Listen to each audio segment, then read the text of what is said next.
જવાહરલાલ નહેરુની જન્મ જયંતિ નિમિત્તે કચ્છ જિલ્લા કોંગ્રેસ દ્વારા તેમની પ્રતિમાને હારારોપણ કરાયું।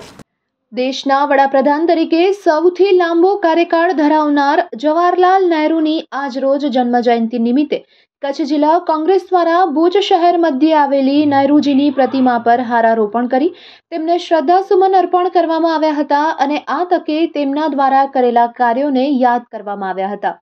ખાસ ઉલ્લેખનીય છે કે જવાહરલાલ નહેરુ જે બાળકોમાં અતિ પ્રિય હતા અને ચાચાના હુલામણા નામથી તેમને ઓળખવામાં આવતા હતા, ત્યારે નહેરુજીની જન્મજયંતિ નિમિત્તે કચ્છ જિલ્લા કોંગ્રેસ દ્વારા પણ તેમની પ્રતિમાને હારારોપણ કરવામાં આવ્યું હતું। આવો આ વિશે વધુ માહિતી આપી રહ્યા છે કચ્છ જિલ્લા કોંગ્રેસના કિશોરદાન ગઢવી। વધુ સાંભળીએ તેમના જ શબ્દોમાં।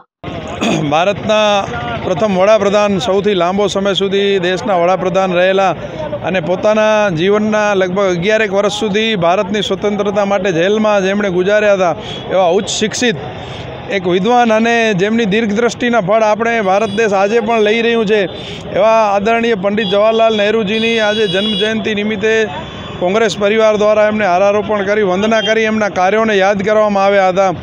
અને જે રીતે ચાચા નહેરુ અને સમગ્ર જે સ્વતંત્ર સેનાનીઓ હતા, સરદાર પટેલ સાહેબ હતા, ગાંધીજી હતા, એમ બધાએ ભેગા મળી દ્રઢ મનોબળથી જે ગોરા અંગ્રેજો સામે લડાઈ કરી હતી, એવી જ રીતે આજે જે લોકો સત્તામાં બેઠા છે, જે ટૂંકી માનસિકતાના લોકો છે કે જેમની આજે વેરભાવની રાજનીતિ ચાલી રહી છે, તેવા સમયે પંડિતજીને ખાસ યાદ કરવા પડે, કેમ કે પંડિતજીએ જે એમના પક્ષના નહોતા, એમની સાથે ચૂંટાયેલા નહોતા એવા લોકોને પણ મંત્રીમંડળમાં અલગ અલગ કમિટીઓમાં સ્થાન આપી અને એમની પણ વિદ્વતાનો લાભ લીધો હતો। એ ખરેખર એમનામાંથી શીખવા જેવી વાત છે કે આટલી પ્રચંડ બહુમતી એમને મળતી હતી, જે ખાસ બારે પ્રચારમાં નીકળ્યા વગર પણ 350-400 સીટો મેળવતા હતા અને છતાં પણ વિરોધ પક્ષ પ્રત્યે પણ આવો ભાવ રાખતા હતા। એ એમનામાંથી શીખવા જેવું છે।